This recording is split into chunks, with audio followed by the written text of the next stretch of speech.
Soal, lalu bagaimanakah cara latihan agar bisa mendapatkan khusyuk?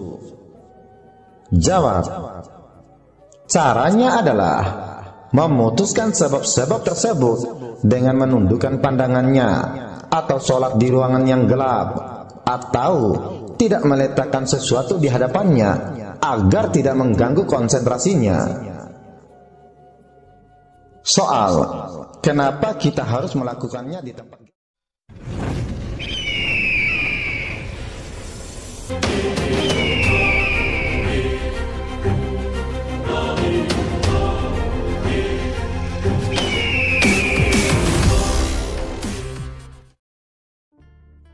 Bismillahirrahmanirrahim. Assalamualaikum warahmatullahi wabarakatuh. Sebelum kita memasuki pengkajian inti dari sholat, yaitu memahami makna-makna atau arti yang terkandung di dalam bacaan-bacaan pada setiap gerakan sholat, terlebih dahulu aku ingin menyampaikan cara agar supaya bisa khusyuk di dalam sholat, dan apa yang menjadikan orang yang sholat tidak bisa khusyuk. Masalah khusyuk inilah yang banyak orang-orang mengeluh, dan bahkan sangat banyak orang merasa sulit untuk bisa mencapai kekhusyuan di dalam sholatnya. Ini sering terjadi di setiap hari, bahkan di setiap waktu hendak mereka mengerjakan sholat. Pembahasan mengenai khusyuk ini bukan hanya sekadar terjadi di saat mengerjakan sholat, namun juga terjadi di luar sholat. Misalnya, di saat mereka sedang bersuluk, atau di saat mereka sedang membaca wirid-wirid, ataupun di saat mereka sedang melakukan tafakur atau meditasi. Oleh karena itu, sekarang aku ingin berbagi sedikit ilmu pengetahuan mengenai cara agar supaya bisa khusyuk di dalam sholat, dan sekaligus bagaimana cara untuk mempraktekannya. Maka dari itu, silakan dengarkan video ini sampai habis agar mudah mendapatkan kefahaman. Mari kita masuk kepada pokok pembahasannya. Ketahuilah olehmu, sholat adalah sarana terbesar dalam tazkiyatun nafs, dan pada waktu yang sama merupakan bukti dan ukuran dalam tazkiyah. Dia adalah sarana dan sekaligus tujuan. Dia mempertajam makna-makna ubudiyah, tauhid, dan syukur. Dia adalah zikir, gerakan berdiri, ruku, sujud, dan duduk. Dia menegakkan ibadah dalam berbagai bentuk utama bagi kondisi fisik. Penegakannya dapat memusnahkan bibit-bibit kesombongan dan pembangkangan kepada Allah, di samping merupakan pengakuan terhadap ubudiyah dan hak pengaturan. Penegakannya secara sempurna juga akan dapat memusnahkan bibit-bibit ujub, bahkan semua bentuk kemungkaran dan kekejian. Seperti firman-Nya, sesungguhnya sholat dapat mencegah kekejian dan kemungkaran. Al-Quran Surat Al-Ankabut ayat 29. Sholat akan berfungsi sedemikian rupa apabila ditegakkan dengan semua rukun, sunnah, dan adab zahir dan batin yang harus direalisasikan oleh orang yang sholat. Di antara adab zahir ialah menunaikannya secara sempurna dengan anggota badan, dan di antara adab batin ialah khusyuk dalam melaksanakannya. Khusyuk inilah yang menjadikan sholat memiliki peran yang lebih besar dalam penyucian, peran yang lebih besar dalam tahakkuk dan takhaluf, merealisasikan nilai-nilai dan silat-silat yang mulia. tazkiyatun nafs berkisar seputar hal ini. Karena amalan-amalan sholat yang bersifat lahiriah masih tetap dilaksanakan dengan baik oleh orang muslim yang hidup di lingkungan Islam, maka di sini kami akan membatasinya dengan menyebutkan adab-adab batin yang disebut dengan ilmu husu. Diriwayatkan oleh Tabrani dengan sanad hasan, Nabi Muhammad SAW bersabda, beliau berkata, karena khusyuk merupakan tanda pertama orang-orang yang beruntung. Sebagaimana Allah berfirman yang artinya, sesungguhnya beruntunglah orang-orang yang beriman, yaitu orang-orang yang khusyuk dalam sholatnya. Al-Quran Surat Al-Mu'minun ayat 1 dan 2. Jika sedemikian penting kedudukan khusyuk, maka ketidakberadaannya berarti rusaknya hati dan keadaan. Baik dan rusaknya hati tergantung kepada ada dan tidaknya khusyuk ini. Sesungguhnya di dalam jasad ada suatu gumpalan. Bila gumpalan ini baik, maka baik pula seluruh jasad, dan apabila rusak, maka rusak pula seluruh jasad. Ketahuilah bahwa gumpalan itu adalah hati. Diriwayatkan oleh Bukhari dan Muslim. Sesungguhnya khusyuk merupakan manifestasi tertinggi dari sehatnya hati. Jika ilmu khusyuk telah sirna, maka berarti hati telah rusak. Bila khusyuk tidak ada, berarti hati telah didominasi berbagai penyakit yang berbahaya dan keadaan yang buruk, seperti cinta dunia dan persaingan untuk mendapatkannya. Bila hati telah didominasi berbagai penyakit, maka telah kehilangan kecenderungan kepada akhirat. Bila hati telah sampai kepada keadaan ini, maka tidak ada lagi kebaikan bagi kaum muslimin. Karena cinta dunia menimbulkan persaingan untuk mendapatkannya, sedangkan persaingan terhadap dunia tidak layak menjadi landasan tegaknya urusan dunia dan agama. Hilangnya khusyuk merupakan tanda hilangnya kehidupan dan dinamika hati, sehingga membuatnya tidak bisa menerima nasihat dan didominasi oleh hawa nafsu. Bayangkanlah bagaimana keadaannya setelah itu.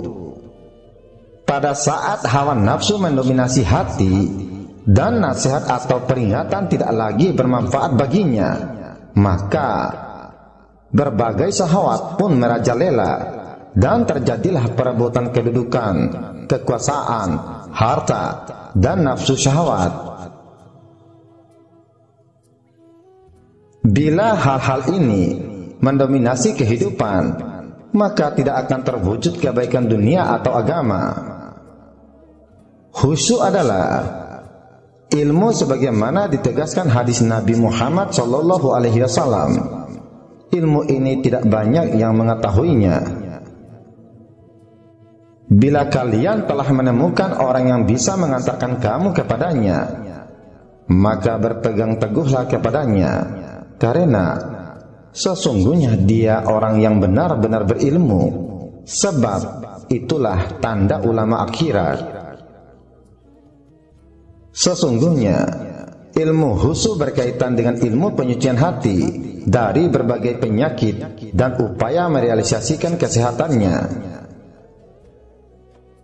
Masalah ini merupakan tema yang sangat luas, sehingga para ulama akhirat memulainya dengan mengajarkan zikir dan hikmah kepada orang yang berjalan menuju Allah sehingga hatinya hidup.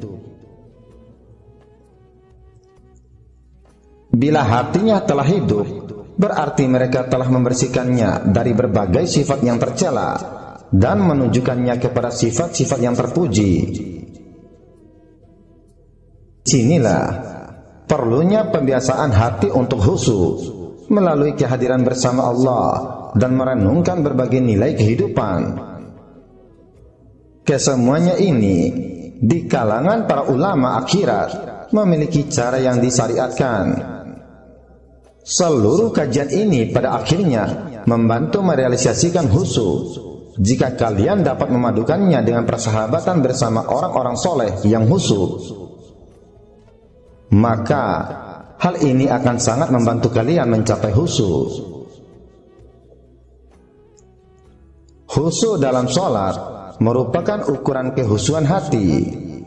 Kehusuan kamu dalam sholat menjadi tanda kehusuan hatimu. Seorang sufi berkata, marilah kita mengkaji kaitan sholat dengan kehusuan dan kehadiran hati. Kemudian makna-makna batiniah, berikut batas-batas, sebab-sebab, dan terapinya. Terapi menolak berbagai lintasan pikiran yang menyibukkan itu adalah memotong berbagai hal yang menjadi bahan pikiran, yakni membebaskan diri dari sebab-sebab yang membuat pikiran tertarik kepadanya.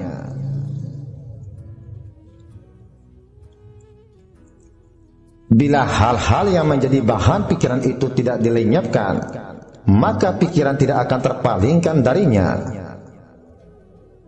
Siapa yang mencintai sesuatu pasti banyak mengingatnya, sehingga dengan demikian ingatan kepada yang dicintai pasti melanda hati.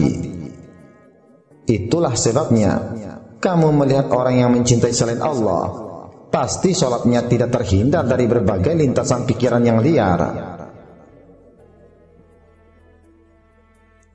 Tidak ada hal yang menjadikan seseorang melalaikan sholatnya kecuali lintasan-lintasan pikiran yang datang dan menyibukkan.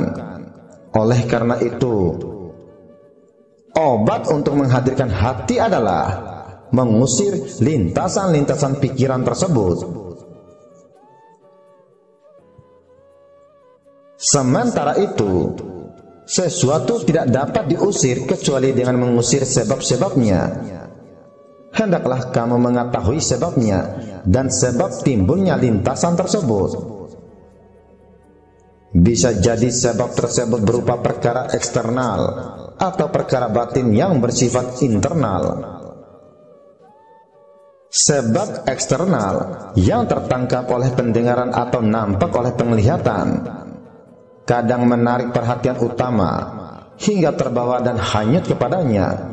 Kemudian pikiran pun terseret kepada hal-hal lainnya secara berantai. Penglihatan tersebut menjadi sebab untuk memikirkan. Kemudian sebagian pikiran itu menjadi sebab bagi sebagian yang lain. Siapa yang kuat niatnya dan tinggi himmahnya, maka apa yang terjadi pada panca inderanya tidak akan membuatnya lalai, tetapi orang yang lemah pasti pikirannya akan berpencar.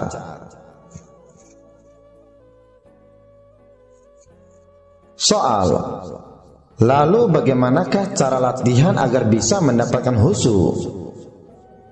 Jawab, caranya adalah memutuskan sebab-sebab tersebut dengan menundukkan pandangannya, atau sholat di ruangan yang gelap, atau tidak meletakkan sesuatu di hadapannya agar tidak mengganggu konsentrasinya.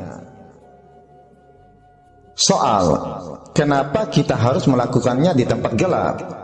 Jawab, tujuannya tiada lain dan tiada bukan agar menghindarkan perhatian kalian pada benda-benda atau pada apa saja yang ada di sekitar kalian.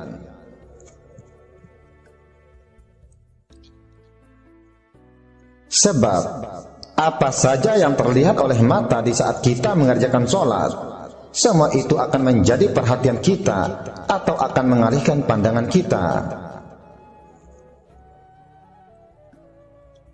Maka konsentrasi atau khusyuk kita akan hilang di ketika itu, dan kita akan menjadi sulit untuk bisa berkonsentrasi dan mengarahkan pandangan serta ingatan kita kepada Allah Subhanahu wa Ta'ala.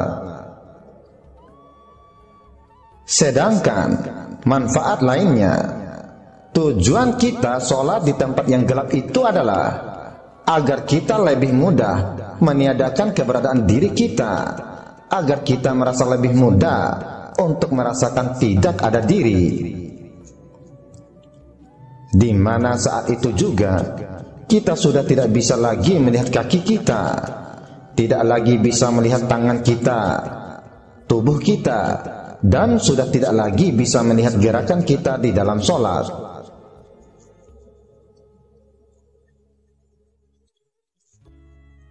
Di saat kita angkat tangan untuk takbir, kita tidak lagi melihat tangan kita. Di saat kita sedang rukuk, sujud, dan duduk, kita sudah tidak lagi melihat diri kita yang berdiri, rukuk, sujud, dan duduk.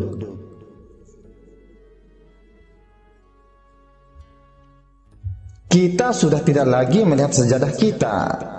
Kita sudah tidak lagi melihat dinding, lantai, dan lain-lain.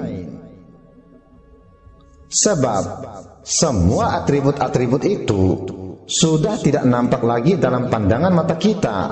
Semuanya fana, hilang, lebur, dan binasa.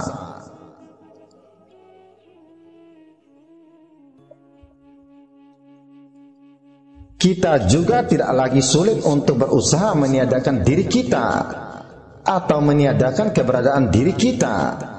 Kalau sudah berada di dalam ruangan yang gelap, semuanya akan hilang dengan sendirinya. Itulah sebabnya Sufi zaman dulu suka melakukan khalwat atau menyendiri di gua-gua yang gelap.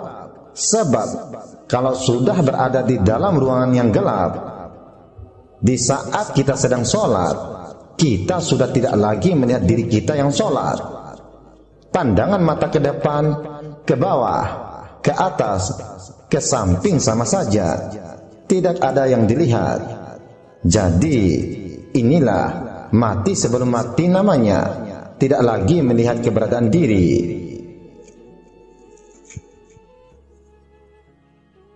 Soal, apakah kita harus terus selamanya sholat di tempat yang gelap seperti itu?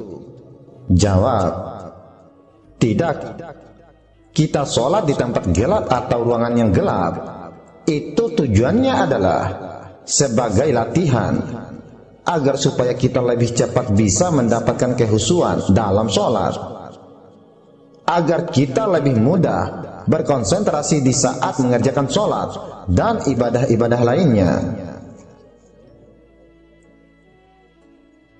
Jika kita sudah merasa bisa khusyuk, mau kamu sholat di tempat ramai atau dimanapun saja, itu sudah tidak menjadi masalah.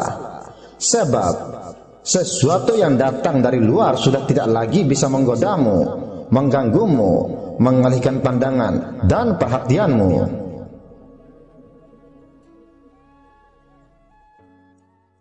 Sekali lagi aku katakan, sholat di tempat gelap tujuannya adalah hanya semata-mata untuk melatih diri supaya bisa lebih cepat khusyuk. Pertanyaan, seandainya kalau kita sholat di tempat yang terang bagaimana? Jawab, usahakan jarak kita dengan dinding itu lebih dekat pada waktu sholat. Soal, kenapa kita harus lebih dekat dengan dinding? Jawab, agar jangkauan pandangannya tidak terlalu luas, dan juga usahakan menghindari sholat di jalanan umum atau di tempat-tempat yang penuh dekorasi atau di atas hamparan yang penuh gambar. Karena jika kalian sholat di tempat-tempat yang penuh dengan dekorasi atau di atas hamparan yang penuh gambar atau lukisan, maka sudah dipastikan semua itu akan mengalihkan pandangan dan perhatianmu. Oleh karena itu, para ahli ibadah biasanya melakukan ibadah di ruangan kecil agar bisa lebih konsentrasi.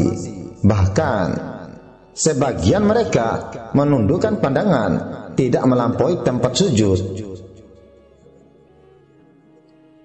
Mereka berpendapat bahwa orang yang sempurna sholatnya adalah orang yang sholat tanpa mengetahui orang yang ada di sebelah kanan dan kirinya. Ibnu Umar radhiyallahu anhu tidak pernah meletakkan mushaf atau pedang di tempat sholat. Bahkan bila ditemukan tulisan, segera dihapusnya. Sedangkan sebab-sebab yang membuat batiniahnya lebih berat adalah siapa yang memiliki berbagai obsesi duniawi, maka pikirannya tidak terbatas pada satu aspek saja, tetapi senantiasa berkeliaran dari satu aspek ke aspek yang lain.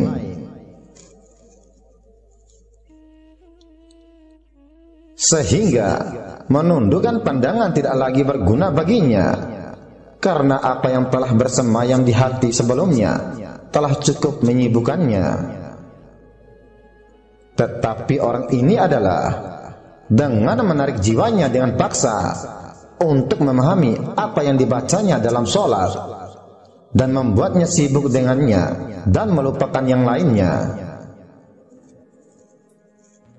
Hal lain yang akan membantunya melakukan hal tersebut adalah mempersiapkan diri sebelum takbiratul ihram dengan menyegarkan jiwa melalui ingatan akan akhirat, posisi munajat, dan berdiri di hadapan Allah yang Maha Melihat, atau mengosongkan hatinya dari segala hal yang dapat mengganggu pikirannya sebelum takbiratul ihram. Rasulullah Shallallahu Alaihi Wasallam pernah bersabda kepada Utsman bin Talha, "Sesungguhnya aku lupa mengatakan kepadamu agar menutup panci yang ada di rumah, karena di dalam rumah tidak boleh ada sesuatu yang mengganggu sholat seseorang." Diriwayatkan oleh Abu Daud. Ini merupakan cara menenangkan pikiran. Jika gejolak pikirannya tidak dapat ditenangkan dengan obat penenang, maka tidak ada yang dapat menyelamatkannya kecuali hal yang dapat menghancurkan bakteri penyakit dari dalam jaringan saraf, yaitu mencermati perkara-perkara yang dapat menghalangi upaya untuk menghadirkan hati. Tidak diragukan lagi bahwa hal itu kembali kepada berbagai perhatian utamanya yang sudah didominasi oleh syahwat. Oleh karena itu, dia harus menghukum jiwanya dengan melepaskan diri dari berbagai syahwat tersebut dan memutuskan berbagai ikatannya. Diriwayatkan bahwa Nabi Muhammad SAW pernah sholat dengan memakai kain pemberian Abu Jam yang bergambar. Seusai dari sholatnya, Nabi Muhammad SAW melepas kain tersebut seraya bersabda, "Bawalah kain itu ke Abu Jam, karena dia baru saja melalaikan aku dari sholatku, dan bawakanlah kepadaku Ambijaniyah Abu Jam." Hadis riwayat Bukhari dan Muslim. Ambijaniyah sendiri ialah kain yang mirip dengan khamisah, tetapi tidak ada manik-maniknya. Dikisahkan, dulu Rasulullah SAW pernah memerintahkan pergantian tali terompahnya. Kemudian Rasulullah SAW tergerak untuk melihatnya di dalam sholatnya karena baru. Kemudian Rasulullah SAW memerintahkan untuk melepas tali yang baru itu dan mengembalikan tali yang lama. Nabi Muhammad SAW pernah juga di atas mimbar membuang cincin yang melekat di tangannya seraya bersabda, "Cincin ini menyibukkan aku, sekali memandangnya dan sekali memandang kalian." Hadis riwayat An-Nasa'i. Diriwayatkan bahwa Abu Talha pernah sholat di dalam kebun. Kemudian dia tertarik kepada seekor binatang yang terbang di atas pohon yang mencari jalan keluar. Kemudian Abu Talha memperhatikannya sejenak hingga tidak tahu berapa rakaat dia sholat. Kemudian dia menyebutkan kepada Rasulullah Shallallahu Alaihi Wasallam fitnah yang menimpanya tersebut seraya berkata, "Wahai Rasulullah, kebun itu aku sedekahkan, maka aturlah sesuai kehendakmu." Dengarkanlah ini.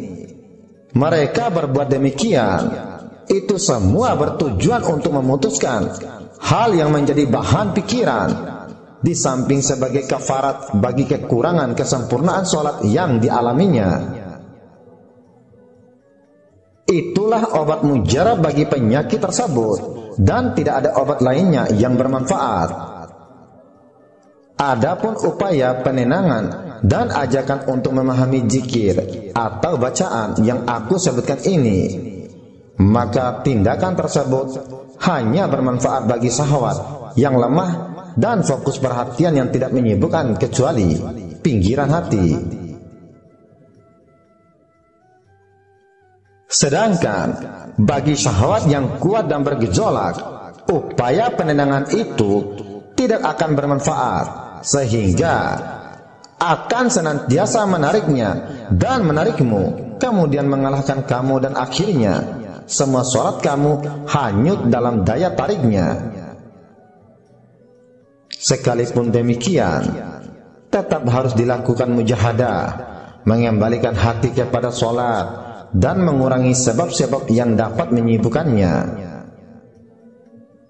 Itulah obat pahit, dan karena saking pahitnya dianggap buruk oleh tabiat, sehingga penyakit yang ada menjadi kuat. Mungkin sampai di sini dulu penjelasan tentang cara agar kita bisa khusyuk di dalam sholat ataupun dikala melakukan ibadah-ibadah lainnya. Pada kesempatan yang akan datang, akan kami coba jelaskan lebih dalam lagi cara menghadirkan hati di dalam sholat, agar mudah mencapai kekhusyuan walaupun sholatnya di tempat orang ramai. Karena nanti akan kita bahas mengenai makna-makna atau arti di sebalik bacaan-bacaan dan gerakan-gerakan di dalam sholat. Seperti contohnya, ada orang yang membaca, "Inni wajjahtu wajhiya lillazi fatara samawati wal ard." Aku menghadapkan wajahku kepada Allah yang menjadikan langit dan bumi. Pertanyaannya adalah, wajah manakah yang engkau bawa untuk menghadap kepadanya? Dan juga akan aku jelaskan makna-makna batin pada semua bacaan-bacaan yang ada di dalam sholat, insya Allah. Terima kasih. Assalamualaikum warahmatullahi wabarakatuh.